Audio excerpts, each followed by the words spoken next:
Mesdames et messieurs, merci à vous et bonsoir ou bonjour. Ça dépend de l'heure. Vous allez regarder cette émission Analyse des analyses. On est sur Gossip DRC News. Merci beaucoup. Merci à tout le monde. On va commencer cette émission pour dire merci à Tédis qui est à la réalisation, sans oublier Yolo Concept qui nous assiste. Merci à tout le monde sur ce plateau. J'ai un grand plaisir de le recevoir, cette grande équipe aujourd'hui spéciale. On va parler de Koffi Olomide. Aujourd'hui, on est 29, on est mardi.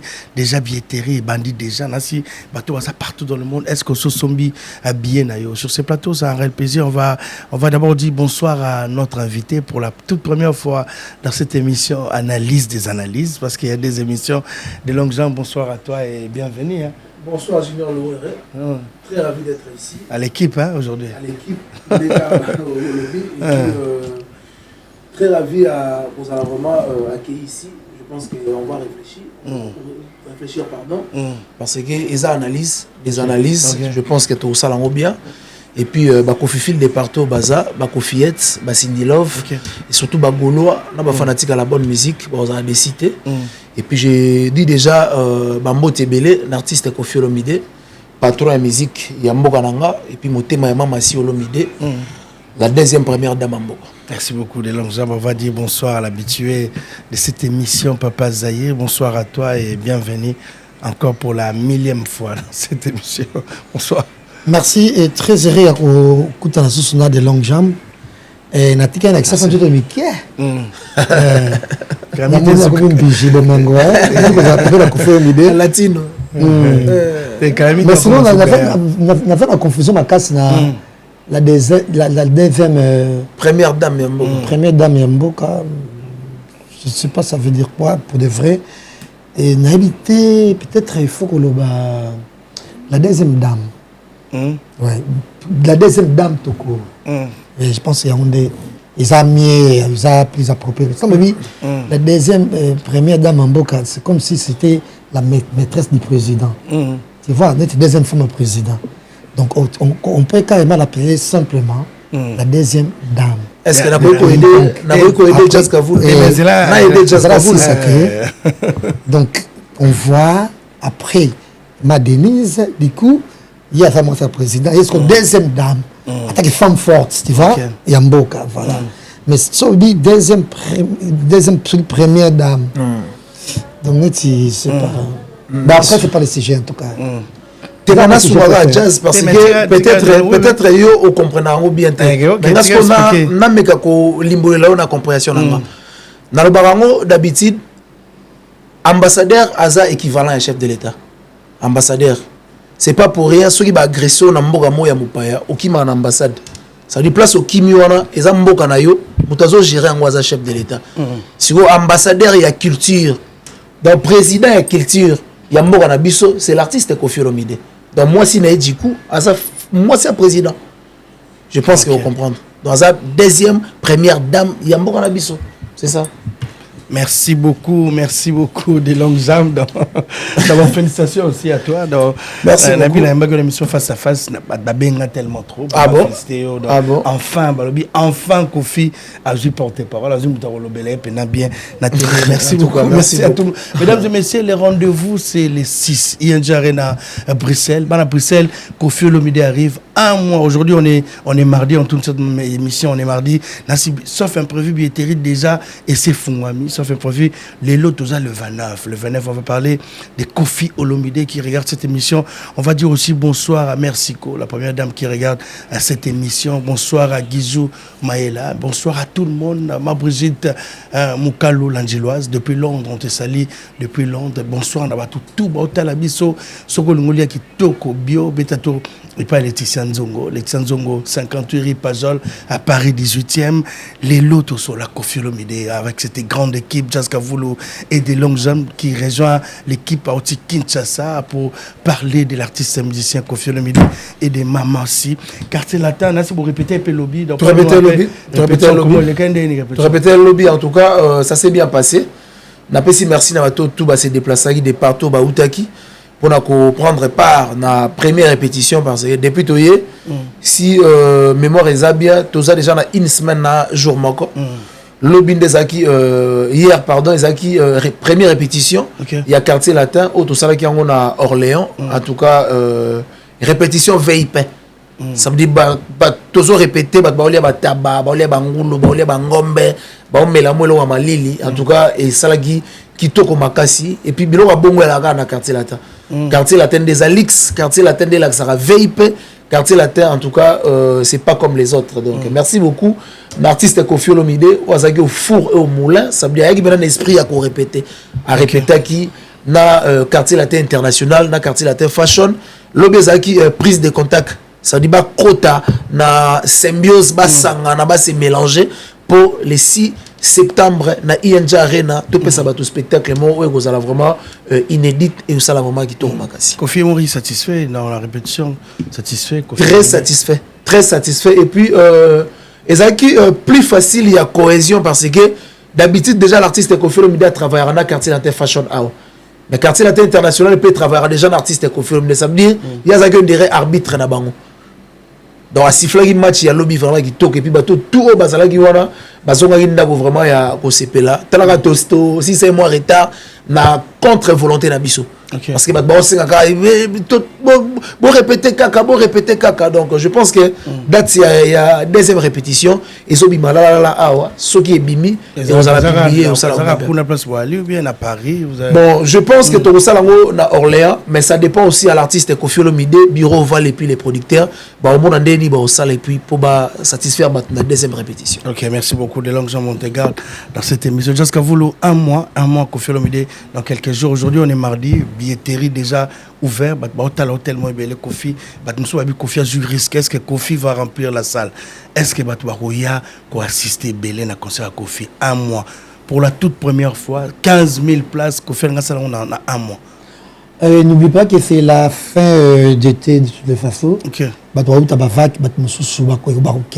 Profiter de l'occasion pour aller à Bruxelles. Et puis il y a plein de pays qui aux alentours, il y a Bruxelles bien sûr, il y a le Luxembourg, l'Allemagne, tout ça. Lille, bref, partout. Même Londres, va mobiliser. Moi j'ai plein d'amis qui ont déjà coûté hôtel pour rien comment ça s'appelle hippodrome de Vincennes. ING Arena, hippodrome. Hippodrome est maintenu, mais tu as ING. Dans le bâtiment, parce que déjà hôtel pour hippodrome. Ah oui. Parce que j'ai billet en avance. Très bien. Finalement, même dans les salles qui étaient basées choix, tout a été payé et réservé. Ça y est, mais que conseil a quitté. Ces jours-là, on s'est retrouvé. Je ne sais pas quota. C'est tout fait que belé, de partout. Kaka pour événement. Parce que j'ai billet basé choix. Gloire à Dieu, cette fois-ci, ça juste à côté.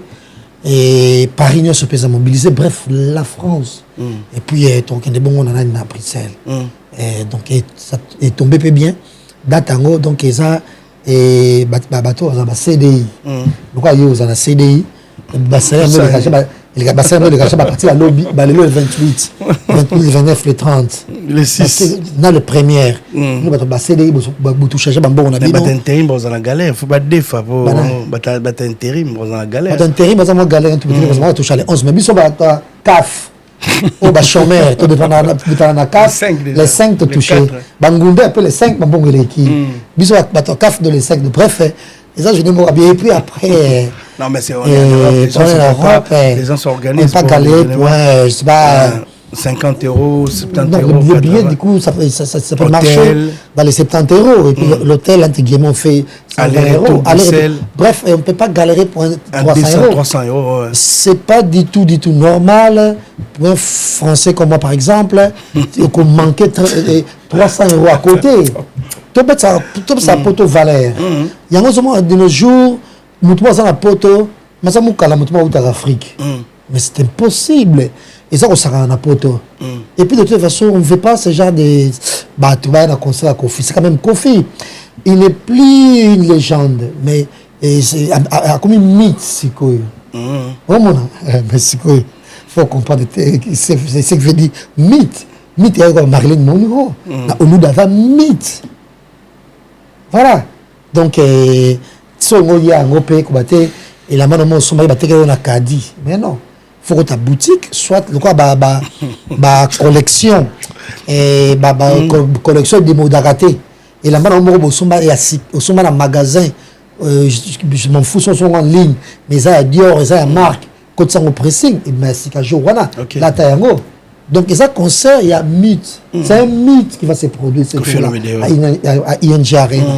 Voilà, donc, je pense que tout ce qu'on peut demander à l'admission, de témoigner Bolingonios ou à la Kisabiso, la musique. Il y aura ces personnes qui vont venir pour dire que, oh non, c'est un mauvais bonabo, Sabiso. Non, on me sent dans le monde de la musique. À Zalarati. Peut-être me sent que à la limite, il y a fait rigola. Ou à tirer pas de banane, à ça la bonaboité, à l'ouka na problème, à l'ouka bonaboité. Mais tout le monde va tirer ali, à l'ouka n'a pas problème. Tu vois? Et gloire à Dieu, nous passons sur Moutou pe oyo. Parce que Moutou a dit que Moutou a dit que les soumous les arations, on va amener les aratés. Après, facile qu'on limite ça Moutou. Ok. Dès mon fait, et gloire à mon accueil, à tabakina, on a n'ira l'état na confirme de, ah oui quand même qu'on limite ça. Pour bien tout, Bochile va caler. Non, quand il a fait go à qualité, pas comme ça, Moutou Moro au fait ça. Mais tout le lot, il y a un respect, parce qu'on va beaucoup d'abord, on va mener la facilité. Et puis, il y a un pas de soutenir ce mythe qui est Koffi Olomide. Et soutien, on a un qui est au Pizoua. Jusque là, on a pari à tout le babouye, et Koffi Fil, na Koffiette, Bazapé et Belé. Mais public, il y a un vacuum, le quoi, public, Gaulois. Exactement. Donc, si on va mettre un conseil dans Poto Boye, il faut benga d'adjou, to ane nakamura, à soutenir rien à arena. Mais faire quoi, c'est le seul oyo, à mettre arena avec gogo, koko, yemogoran.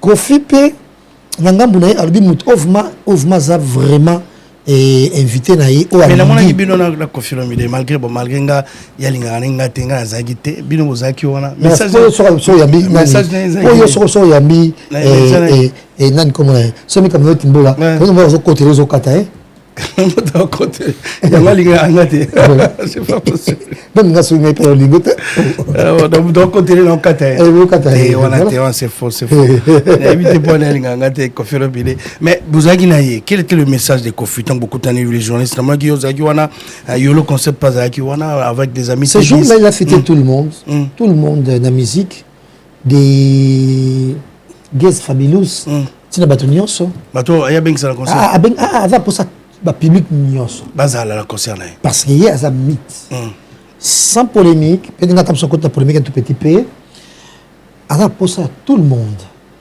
mais avec qui Moutouf mal lettre écoute officiellement pour parler bien que ça un peu à la hâte c'est Nino Nino tu as bien que Nino c'est Nino mais après abi frère il a bien comment ça m'a demandé de quoi et kala de quoi Moutomo so ndengeni ba ko komela yepe on va ça va tout faut quoi ouais faut aya na mkola et milulu ya kitoko et tout bien ici putain bébé donc clôture a été maman les 6 les 7 les 8 rentrées scolaires mais de longue jambe yo aux amis placés expliquer bateau boîte d'abord ça sera comment invité parle-nous un peu qu'est-ce que Koffi va nous proposer parce que tu as vu que Nzembo Koffi à faire des entrées il y a Makitoko Makasi na Bercy à Kota mais Ozandeni Koffi comment Koffi c'est quoi c'est pas aussi Koffi de 2000 aujourd'hui Koffi a 70 ans donc c'est plus le Koffi de 2000 est-ce que le vieux est là est-ce que Koffi Makambe Ozala Kitoko est-ce que Batbaroya Kabanzembo ya Kitoko Batbarobina ande Batbabina na Bercy ba concert Koffi a proposé na ba Olympia na ba Zénith na est-ce que ça sera la nenge moko na ING Arena. En tout cas, merci pour la question, Junior Louere. Déjà, l'artiste Koffi Olomide, c'est un professionnel. Ça a habitué, il y a la production et surtout il y a Minen à Messana déjà dans Babylone et Bongo. Je pense que Bato Baroya, on comprendre la différence, il y a la légende, il y a le mythe, jazz Kavou, le papa Zahira Outsoloba. À mon avis, Mouto a s'habitué déjà dans le salle et Malamu. Je pense qu'il y a comme un niveau au salle la performance. Ça veut dire à performer et puis au salle la différence. Il y a ceux qui vont continuer à concert, il y a Koffi Olomide. Bon, comprendre que oh ezala qui est tel, oh aussi Koffi Olomide. Parce que na outu hier, tout ça une répétition à Orléans. Sur Otali, ba préparatif, ba chorégraphie, ba entrée aux artistes et à préparer qui. Ça montre déjà grandeur et événement et puis et quand ça qui batou na ben jour on dirait déjà concert yango et bandi au betama. Na ko ça l'appelle na bato balingaka vraiment la bonne musique, bato ba croyaka na savoir-faire et artiste Koffi Olomide, en tout cas ba cessé ko croire nango, ba se déplacer de partout au Barozala. Baya koyoka Tchatcho o esali presque 15 ans. Ezalaki absent na sol européenne. Ça veut dire to sali 15 ans to yakate bato babeti, maintenant tour ya latino. Et puis la plupart des concerts o beti bato tout ba kota ki wana peut-être ezalaka bango wana mutu ba kota pena na concert ya artiste Koffi Olomide. Et puis bango nde ba ko yeba biso ce différence o ba moni na concert ya Koffi Olomide na ba concert o ebele ba kota ki en termes d'organisation, en termes de thématique, en termes de nenge bazo yembela parce que déjà Tchatcho ba chanson le roi ba Bambino ezabena ba chanson oyo ba ba osenga yango ba chanson le roi ba Riquet ba chanson le roi ba Fazer. Ça veut dire on a beaucoup de chansons parce que l'artiste Koffi Olomide c'est l'artiste congolais ou africain où il a 26 albums à succès. Ça veut dire aucun artiste a égalé naba album à succès. Et puis il a plus de 760 de chansons. Ça veut dire il peut commencer à chanter aujourd'hui 6 semaines prochaines sans pour autant au bandela nzembo to bandaka oyemba. Dans la bengi batuba ya ebele bagolois. En tout cas, mon bondo en téléchargement. Ça dit bon, parce que billetterie déjà, le long mardi, et là, ça a déjà ouvert déjà ce que font moi-même. Dans les gens, on appelle manifestation, dans les gens, on appelle amour, dans les gens, on appelle cohésion, oyo, bah africain, bah européen, bah tu as l'icolo, kuna bah États-Unis d'Amérique, bah Londres, de partout, mon kilimobimba. En tout cas, to sommes habillés comme pas possible. To la qui sa Koffi Olomide combien to lingaraye to rendre Koffi Olomide à sincère ne ba français ba lobaka une flèche aller pour avoir sens dans la réciprocité il faut retourner ça donc balak ça retour wana envers artiste Koffi Olomide ba vous allez vraiment décider. Mais les quartiers latins depuis la quartier latin c'est pas que les chanteurs il y a aussi des danseuses mais Tissiko qu'est-ce qui se passe ba danseuse d'abord vous voyez Gabino ba yo porte-parole na ba chanteur ba danseuse suite na vous année ba danseuse na ebisaki yo lors ya émission de saki na yo ceux qui tout na balingi bena ba mona ba danseuse toza na 3 délégations oh il faut ya première délégation saki ya biso deuxième délégation eza ya Eric Etuchi on appelle si ba moti belé na répétition lobby succès fou abandonné ba bébé ba to ko moyembela yi délégué vraiment qui to ko makasi puis troisième délégation eza délégation eza surprise et surtout catastrophique. Donc batu ba mona na bango ba délégation mais ba kozala surprise ya komona bato tamsu oyo na motema na bino bokanisa ite ba roya. Donc tenez-vous prêts billetterie au fond ma bosomba déjà ba billet et puis troisième délégation zoya basa la cohésion na la délégation oyo précédent qui bango déjà to satisfaire binosco les 6 na Belgique na ING Arena. En tout cas artiste Koffi Olomide seul artiste lelo oyo concert na ye eza publié et pas maire ya Bruxelles. Ya on a eu ça Jazz Kavulu. Koffi Olomide c'est un ambassadeur. Moi si na za deuxième première dame ya mboka, monsieur l'ambassadeur azala wana et surtout hier tozaki na maire ya Orléans. Ba photo, ba vidéo, pas parole si je pense qu'il a publié. Ça veut dire maire ya Orléans a comprendre que Fati a culture azo répété na ville na ye azaki obligé à préparer sécurité eux aux en niveau na de peur qu'il y a incident et salamate et puis dire merci et leur amabé les gars qui étaient ndenge to bandem malamu ndenge to silisi et puis prochaine date il y a répétition tant que vous allez publier je pense que vous en a publiquement vous allez motiver plus que peut-être Zagina Bango lobby au Sagito. Ok, mais est-ce que vient pas que en temps émission est-ce que vient oui que système est comment à 3 heures qu'on finit le but qu'on fait Azana Banzé Mobile il va faire comment avec toutes ces chansons ya Barumba Melaye parce que ça a 3 heures de temps au Kofi Fabet na ING Arena est-ce que il est bien déjà est-ce que a se préparer na changement parce que ça fait longtemps à Betela à Tika style on a télé la musique comment maintenant il faut minutage parce que c'est juste 3 heures de temps sur le podium na habité les abonnements 3 heures de temps Kofi le est-ce que Kofi a se préparé na niveau bon ngai na lobby 770 nzembo par rapport à kolakisa yo totalité ya banzembo ou artiste azanango non je comprends na ko voilà ba facilité ya kolobaki artiste ya ko kozwa pe moi mutu pasi ya ko pona banzembo parce que eza ebele mais je pense que ba chanson musu ego ça de manière demandée que public peut-être am sous massimo baleli bon bête la biso no futa jalo na version arena a robet la pe batu et au l'exalaire c'était mais chanson demandée ça normal parce que yo robet la batu ba chanson o yo préparaki je pense que biso banze na biso nyonso les arabiens mais quand ça appelle nzembo o batu balinga ki o beto bosani po eza ebele so ba sali demande nango basengi ki o bete la bango je pense que tozala wana ka pona robet la bango po artiste Koffi Olomide aza travailleur ya ba public na ye travailleur ya ba Koffi Fil na ye mama si aza travailleur ya ba Cindy Love na ye donc ça veut dire aza wana travailleur na bango nyoso ba ko senga ye aza obligé censé à la bango pour bazon à département ba outil satisfait c'est un peu ça donc to trier ba chanson et puis ba chanson vous allez demander vous allez chanter pour rendre kaka beauté il y a événement en tout cas mutaroyate a raté.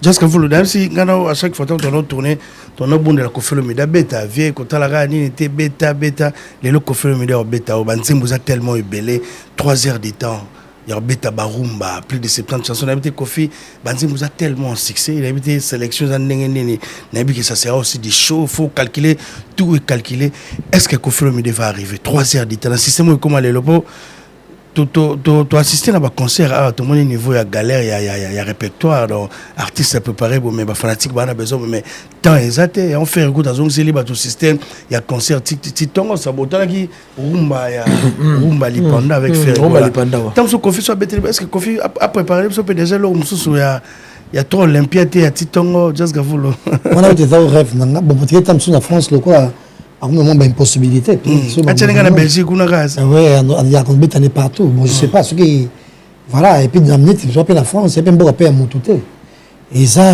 qu'il faut que parce que tu rappelles la France en tout cas peut-être les États-Unis dans le système mon sous na ba système ba mitou ba bengo mais en la France il faut prendre des avocats de s'engager déjà ba démarche na et ba bona boy muta cause ba problème la justice certes et on est même maintenant dans la prison va libérer un monde peut-être avant soit dans la prison c'est comporté qui bien la bonne conduite et puis dans la vie de toi boy dans la vie nous ça on a droit à qu'est-ce qu'on dit il y a qu'on changer et puis il y a qu'on voilà il y a qu'on ça sous ce côté on a ndenge mibeko sengeli ceux qui font des problèmes tant sur par le passé mais finalement il n'a pas été inculpé. Donc il a été acquitté et voilà avec Circi je sais pas moi mais à condition n'attend on se passe ça il y a azon de la sous ma rumeur ou et prétention ou soit accusation que ça soit fausse vous avez porté la combo a été donc ça veut dire qu'il a été acquitté par la loi tu vois donc nous sommes comme ça les mascots faut que ça la marche nous empêcher ça quoi que ce soit pas que on a des féministes des bonaboyés parce que de toute façon et na France quand normalement il paraît que soit aux autres normalement sont les autres talents mingi ou à confondre yo et là ceux qui regardent appuyer ah mais non parce que mais non regard appuyé ça veut dire hôtelier mingi hôtelier mingi tu sais pas ça y on peut mon en français regard appuyé qu'est-ce qu'on dit aux déshabillé d'un simple regard. Tu vois, oui, français. Il m'a déshabillé d'un simple regard. Il m'a déshabillé à mes regardants appuyés. Et gloire à Dieu, mais non, ah mais c'est vrai. Gloire à Dieu, il y a une actrice et maman on a 82 ans, elle Catherine Deneuve. Il y a le qui a dit mais c'est il y a tant maman comme Régnier. Bah écoute bah critiquer même le journal partout abi était ya lingane bongo.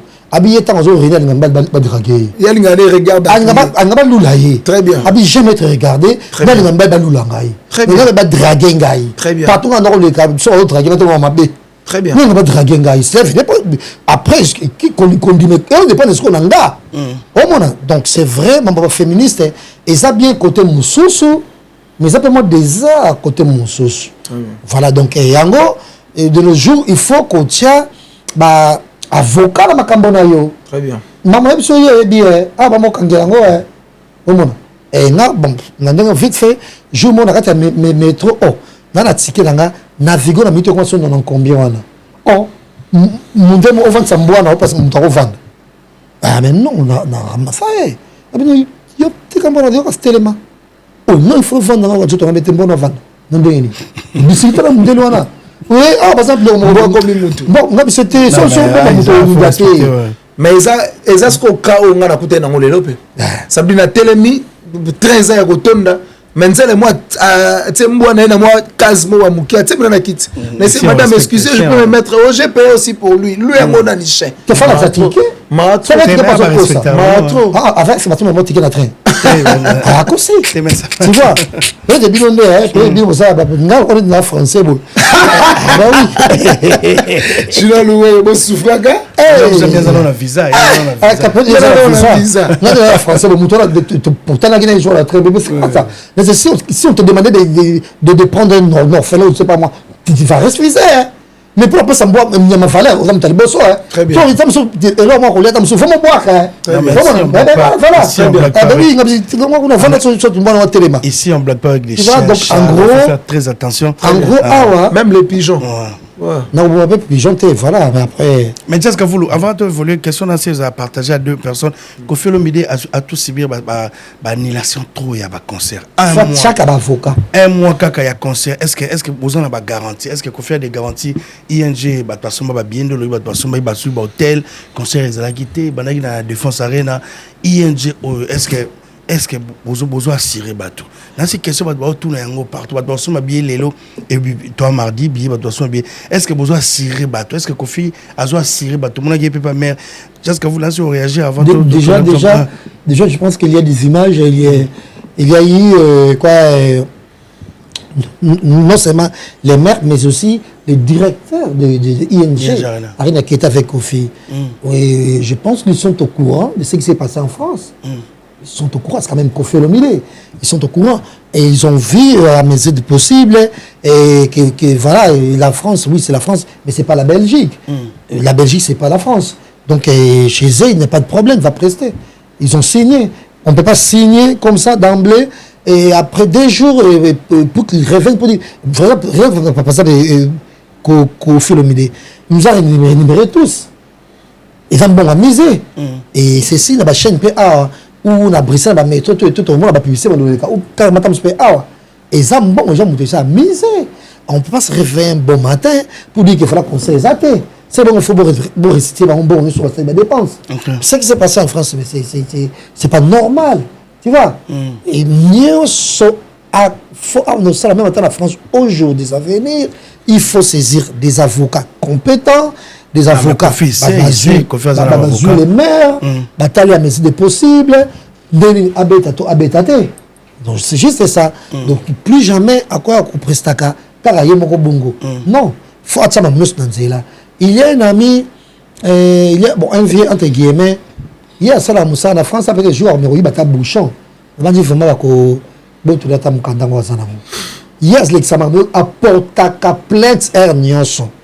À sommer on a alimentation à date expiration te abimil bada date expiration à zongi à comporter nos plaintes ba ba vidéo surveillance ba bona boy à sommer Air France parce que avant la France n'est pas comme les autres va la France aux éthiopiennes oh a vu Air France au milieu compliqué à mater un avion après vol vue et voyager après 3 heures de temps il y a porter plainte il y a porter plainte de pas gagner car tu vois mon dieu c'est ma chef na contre mire boy ndala ngana ba problème te ya ba se suicide daka au moment de ça na mo za kilo ba ka so yene vraiment ba c'est daka donc à la longue s'il y a une production il faut atchaka ba avocat ou peut-être baza parce que ils ont ça spécialiste on va spécialiste pour protéger la production. Ok. Je pense. Ok, merci beaucoup. Dans ces longues questions, il y a des fanatiques.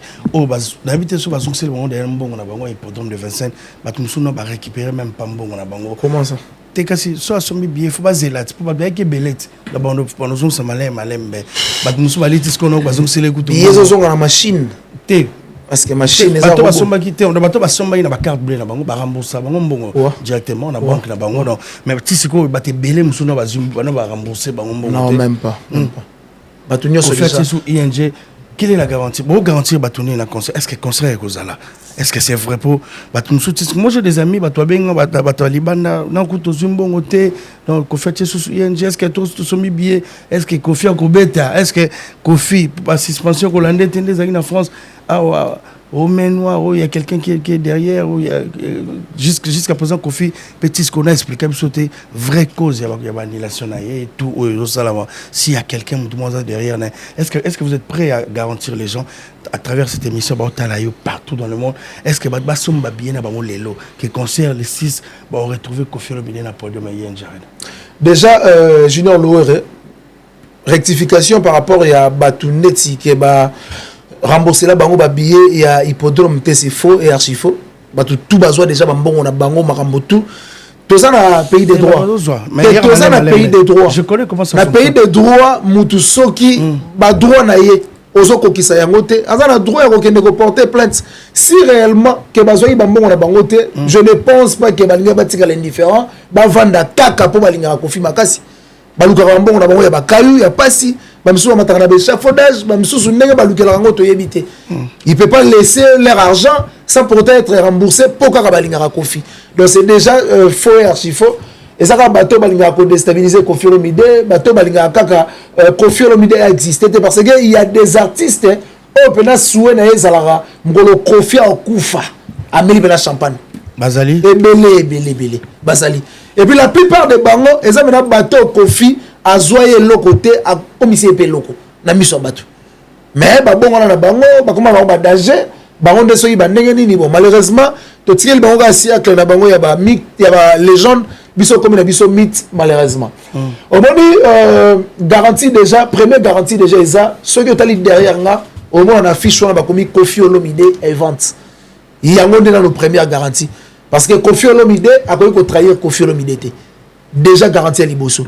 Et puis deuxième garantie, c'est que l'artiste Kofi Olomide sikoyo batu on a traité na bango dossier oyo eza ba individualité.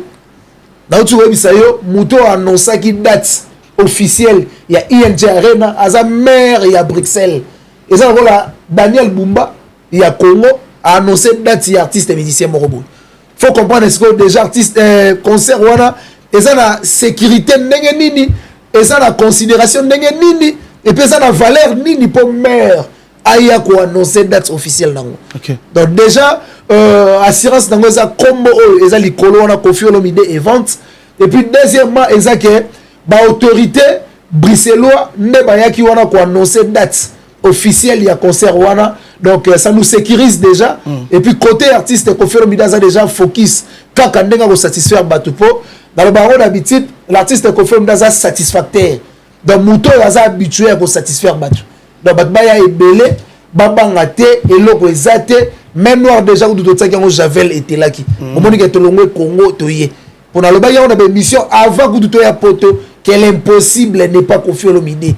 Tout est possible à celui qui croit en Kofi. Les gens vont croire naï. Mais vont croire que le 6 juillet septembre na ING Arena concert ezali et puis le déjà le 29 billetterie et ça font déjà dans quelques heures tous sont billets pour se présenter pour nous. Badbalan est déjà tant pour des billetteries. C'est ça peut-être billetterie déjà bandit parce que biso tout ça en pleine émission on ne sait pas trop et le réseau les Caliban dans sa internet.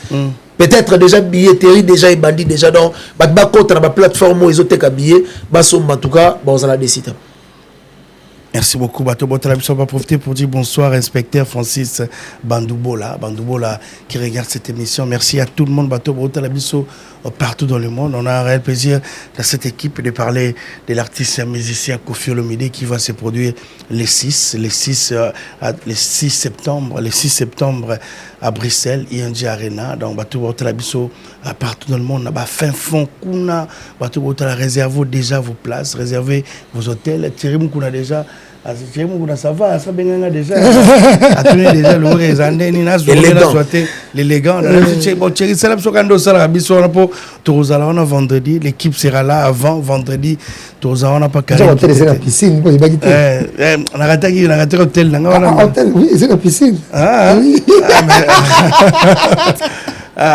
Chérie, mon kuna ça la rando ça la pour tous alors on a pour assister à un concert il y a Quadra Koraman Kofi Olomide le mythe il y a bien les gens très intéressants qui m'a pas bazo bien à partir de me souper ba légende bino c'est pour ça bino ça dérange en quoi ba me souper légende ba bien bino qui m'a mythe non et ça dérange était ba légende tikeli bango charge ya mamasi ba légende tellement ba comme belé ba encombré liste ba légende maintenant muto a géré ba komba ba légende wana aeli bango sous mythe ça veut dire ba comme bango les sous tiko kota mama sina makambo te mama si c'est une légende ya ba voix féminine ya mboka na biso orobo ya te bino bozo boya mbila belle botia mama si les légendes ba so tanga bateau ba se respectera yo so tanga bateau tellement bien ba se respectera makasi te a se respectera te se permettre te ko la ki sa simanaye devant moi na simanaye sima devant moi na marque aloki moi net avant artiste au-delà de l'artiste aza mutu c'est être humain artiste ils ont bouchute papi Mboma est moins âgé que maman Bilia il peut pas lui montrer son derrière azo lokabana comment boto maman moboué monique maman mukolo na liputa na masaka masoko minene et moi masoko nous sommes biso to ba bantu ça fait dire quoi ça na hypocrisie biso to za ba bantu to za na eloko musu oto sala na oto ko sala te on ne peut pas tout faire biso to ba blanc te celui to komi ko landa ba blanc to komi ko façon de longue jambe de toute façon c'est une très mauvaise façon il y a ça la promotion moi je pense ceux qui m'ont ta concert na épargner toute polémique possible par exemple nous sommes pas maman Bilabé na INC Arena ba mbise belé moi je connais ba ça ba flop dans concert na bango pas encore ta polémique moi à deux balles celui à deux jours à faire concert maman Bilabé aza une diva africaine au pas à traîner full ya monene peta msu simanaye on n'est pas là pour maman Bilabé pour ton information la guerre on aura décidé les guerres à l'équipe maman Bilabel na fanatique musika film voilà vraiment l'équipe ba fanatique ya Bilabel comme on aime beaucoup maman Bilabel qui est comme ba fanatique ya maman Bilabel les amis c'est pas pour bon toi maman sika maman lobby sika ça na musique biso ka to linga wenga sika ça na musique bien so wenga qui confifil et bandi lelo confifil na depuis kala ta ka to linga et bandi lelo alors ben ba wenga menité bango moko ba na ya wenge baza ba musicien te baza ba to ba supporta ka wenge ndenge ba confifil ba banda kala c'est ça parce que vous le merci à vous on va pas traîner dans le débat les rendez-vous les 6 très bien c'est le plus important que tout le monde attend de revoir encore Kofi Olomide na podium européen c'est ça le plus grand rendez-vous Kofi a besoin de tout le monde Kofi c'est la fierté africaine Kofi c'est la fierté de la musique de la République Kofi c'est l'ambassadeur mais babi Kofi a le roi président pour on a gagné match pour toi na Vatican enfin toi na Vatican yo zo mo te ba télévision on le roi c'est la pape na Vatican mon vieux mon prêtre ba télévision dit c'est la pape na Vatican parce que ba très il faut bien profiter quand même placement touristique non même pas bon mindele tout mais Kofi Olomide a connu pas mindele donc batalaka Kofi Olomide na TV5 Kofi Olomide a s'exprimer en langue française mais on a toute la question en France ba na mikanda bango na ba doki na France ba lo ba France français yaza nega français alinga bongo ale kabiso ganga c'est sans compilation donc ça veut dire bato ba yaki wana bazalaki na nouvelle que Kofi Olomide date na ba kopesa ngo pas maire ya Bruxelles muto apesa ki date wana za mundele c'est normal mindele bazala place en place touristique muto apesa ki date wana za mundele c'est normal mindele bazala parce stratégie wana ya kopesa date le wa pape na Vatican artiste moko ta kozala ba idée bongo donc bravo à l'artiste Kofi Olomide ya ngozo mona ngana zaka fier ya koyeba ke naza défenseur ya Kofi Olomide artiste o ba kotsela ngai na TV5 abandi français du début à la fin linga le quotité mais ça moussousou à la papa de longues années au commun Paris hein. Mais je suis à travers Koffi Olomide. Je suis en Europe. Je suis en Europe. Cette histoire ça se répète. Koffi Olomide alors les batailles comme on battu na poto ma porte-parole malgré la trahison malgré les gens. Non on a mis les longues jambes de l'autre. C'est un gars bien gentil. Non, je parle de Koffi Olomide. Je pense que ça les choix est bien. C'est comme Killer, c'est par exemple. Il y a des gens qui sont restés fidèles et cohérents. Il y a un gars Killer par exemple. Il est arrivé en Suisse, Bouenabadi, qui est répété, bon, moi, je peux ça, tu m'es candidaté. Même si je suis un candidat, pour mon thème, je peux le comportement envers mon toit. Qui c'est la vie, mon thème, non, là, on a un peu de musicien. Non, tu m'as un peu de temps. Ok. On a un peu de longues jambes sur ça, je sais pas, sur la Azala, loyal envers et Koffi Olomide. À ça, le temps pas tu vérifier. Peut-être, sur la démarche administrative, on lever un peu pied, tu peux faire des émissions par mois. S'il y a une production pour promouvoir quartier latin, mais après tu passes à autre chose. L'État, on l'a vraiment mis balé. Mais c'est pas qu'il venait comme ça d'emblée, on tirer mon tour parce qu'il fait dans ma famille BLP, mon mouvement boy, dans ma liberté BLP, comme ça ça peut na pototé. Ça ne fait pas dire qu'on a poté à la fin du monde. Mais on a poté ça moi pas moko boy moi qui na vie. Robin na ça la raté, na ça ba cop. Au monde, bien que chaque le 23, le 24, bon, on a YouTube et les canaux. On a fait un peu d'émission minité. Ça aussi. Au monde, mais bien que bon, moi, comme les canaux YouTube, le 23, le 24, et les cas. Là, on a fait un backup. Par semaine, attends 2 fois, 3 fois. Dans quel château rouge, c'est un backup. Au monde, bon, les alliés. Au monde, quand on a un backup, moi, château rouge, chacun n'a pas dit ça, là, bah, ma fungu, tu comprends, basket, tu vois. Il faut mangoï, tu comprends, le château rouge. N'a coopérant. Mais chaque les 5 attaques de chômeurs, na ça la raté 720 € pour les Français et Mboka Boy pardon. Oh mon. Ah, na ba maman na ba en vie. Maman ça déjà tu vois que $200 par mois chaque $200 par mois. Et mon ningise me tu parles là qui toi là à la bleu de fraîche. Tu battre la poto, tu battre et c'est pour la tenga na les kola ba tuka na poto ngamoko mais quand même c'est une façon même attendre il y a tu me suis peu ça la vie qui compte sur toi.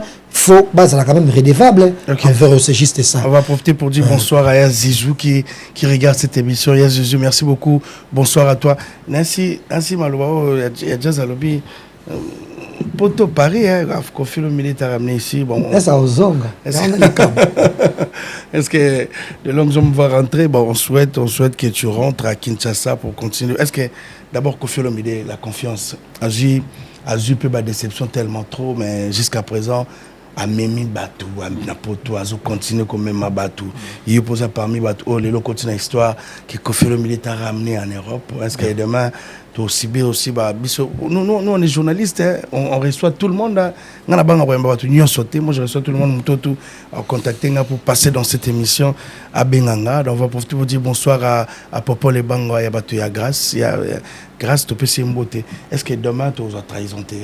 Question photo pour tout non et en gros vidéo Mikolo les images restent ils regardent les écritures mais les images aussi restent à travers cette grande émission analyse des analyses. En tout cas Junior Louere Jazz Kavoulou merci beaucoup par rapport à témoigner longue jambe parce que Jazz déjà Tebani Kala si je peux avoir une bonne mémoire je pense plus de 10 ans Jazz Kavoulou, il y a Kala, il y a Tongo. Donc il y a Tongo. C'est un peu de Azarape Moukié. Il y a un peu de Moukié. Donc c'est là que nous papa Zahirte. C'est là que Jazz Kavoulou. Donc c'est ça. Au moment où on a déjà na zaga reconnaissant artiste Koffi Olomide. Au moment où Nazolo Bango d'habitude opportunité ou apesinga ya poto. Nga nazo mona ngutu Moukié ke ou uzo pesanga na Angola. Parce que présenter une légende comme Koffi Olomide na podium, et ça une opportunité où est l'équipe auto pour créer CV mon na vie nanga oyo bana nanga lobi ba go betela ngo tolo que notre papa a présenté Koffi Olomide et l'équipe tout poto selonga parce que ça déjà maître à cérémonie et ça là aussi mis charge à cérémonie ce qui yoka ko faire faner cérémonie mobimbe baby artiste à yimbi ndengenini son a une opportunité à bon Angola, c'était aussi brusque et inattendu. Je m'attendais pas qu'artiste a un attachement à bon sala.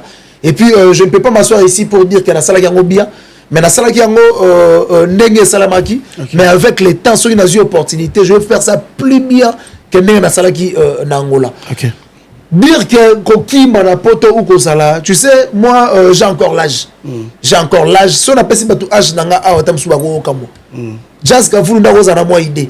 Soit kanisi mukio na zaï nango na muneno na komi nango, a roza moi calcul. Mais en réalité, j'ai encore l'âge. Nana âge est belé. Oh, il y a Koki Kosala auprès, il y a artiste Kofi Olomide qu'on promouvoir. Je pense que si on sait la moutou malamu. A futa yo malamu bolamu onga na sala Kofi Olomide de ya ko banda ko défendre ye gratuitement sans pour autant qu'on a idée que lobby faut ba futanga. Je pense que yango ne futinga lelo. Donc lelo na ko bisa yo, je resterai reconnaissant l'artiste Kofi Olomide na ko randa kay ba sincère ya malamu na vie nanga parce que ni famille nanga ni bandeko nanga ni mutu moko à kotisinga l'ambassade, à Zolinga visa, à ramener à Napoto. Ça veut dire je suis fier, il y a artiste de Kofi Olomide, je suis fier, il y a Mamasi Olomide, je pense que nous allons reconnaissant à vie. Merci beaucoup de longues Jazz Kavulu. On est arrivé à la fin de cette émission aussi spéciale Kofi Olomide, le 6. Un dernier mot à tout alors c'est quoi? Après on va clôturer l'émission, on va prendre le message, il y a des longues jambes, on a fanatique tout. Il y a patron Naï, Kofi Olomide, le patron de la musique congolaise, le mythe. Ah bien, les gens sont les gens le mythe. Kofi Olomide. Au ticket, les cercle là-bas, les gens, même dans la mamassi. J'espère qu'on va prendre le message, on va clôturer l'émission bientôt. Merci Junior, merci à Des Longues Jambes. Et son prénom, si je ne me trompe pas, Yannick ou un truc comme ça. Des Longues Jambes, c'est mieux. Mais voilà ce que commis, mon général Des Longues Jambes, wesh. Merci d'avoir été sur ma télévision. Voilà, déjà, affiché à mon ébimi, tout ça, donc, un site, et programme et Pessami, donc, tout ce que j'ai bien, c'est tout ce que je peux espérer. On va prendre des dédicaces, on va clôturer parce qu'on va prendre un dernier message et puis après, ça va dédicacer directement, on va clôturer l'émission. À Guijou Mayela, à Maître Aldri et Cyborg à Londres, à Jérémy Mouzadi, Elisette Kabengel est toujours à Londres, à Yannick Kayenga. Mon invisible. Mon invisible, pourquoi pas. À merci quoi, Gobelisha. Et puis Thierry Moukona élégant. Toujours. Voilà, donc merci à tout le monde. Merci beaucoup, Jazz Kavulova. Merci beaucoup. Merci. Il faut passer un message. Pas Kofi Olomide à tous ces fanatiques. Na bateau Bortalayo, na bateau bazana déjà baza prêt déjà bateau soude baza derrière na kata site et un jarre na base la après et banda ba nous habiller un petit message de la part de Kofi Olomide pour l'émission aujourd'hui. On va clôturer l'émission. En tout cas un petit message na royebisa ba Kofi Phil, ba Kofiette, ba Cindy Love, ba Goloa, ba fanatique à la bonne musique. Kofi Olomide azana posa ya ko satisfaire bino. Ça veut dire l'artiste Kofi Olomide azola la te pour na koluka nini o akoyi ko sala poka kabo sepela. Mais présence na bino et ko sala e bien et ko sala e sentiment ya ko comprendre que Afrique, Asie, Océanie, Europe, de partout ba croya kana savoir faire naïe. L'artiste Kofi Olomide alobaki dernièrement aux concerts azobetango le roi azobeta concert à Souka. Ça veut dire azolango tellement bien bato baroya on attend to annoncer une nouvelle date. Je ne pense pas que muto ozana souhait ya kotika nandaku a yoka ngokana musika. En tout cas, billetterie déjà ezo fongwama soki pe fongwami déjà parce que biso toza na émission. Tant billetterie ezo fongwama to kota ebele to somba billet bato baza musika ba réservé déjà ba hôtel na Belgique bango moko ba belge to la kisande ba la charité bien ordonnée commence par soi-même bolingo oyo l'artiste Kofi Olomide la kisibino ya koya na concert na kati ya Belgique pour na ko satisfaire bino pour na ko sekisa bino boso qui c'est l'air sincère wana bo somba ba billet comme pas possible to kuta na ING Arena bon ça l'a vraiment décidé ça dit l'artiste est confirmé dans un souci il y a ko sepelisa bino asa vraiment un souci il y a ko satisfaire bino asa maintenant un souci il y a ko yeba ke kozala na kofi eza esengo kozala na kofi kozala ka desi ata mokolo moko te ça veut dire biso côté na biso to se préparer déjà kitoko etikali bino na côté na bino bo somba billet bo maximiser to achat ya billet pour na nga nazo souhaiter billetterie wana esalata 5 jours toto liango pourquoi pas to beta 2 fois ING Arena deuxième date wana calé troisième ING Arena bo sala confirmer des plaisirs bo la savez combien bolingaka ye et vous allez vraiment kitoko fort et puis il y aura des invités surprises ba surprise et Rosala tant que vous m'avez invité pour comprendre non c'est vraiment Koffi Olomide c'est vraiment Koffi Olomide vous avez belé pour Rosala décider merci beaucoup merci beaucoup mon numéro c'est plus 243 déjà okay. Pour la bateau tam sous bazo comprendre réservation et billetterie ba bengi na plus 243 90 69 092 17 plus 243 90 69 092 17 soit aussi des longues jambes pour plus de détails.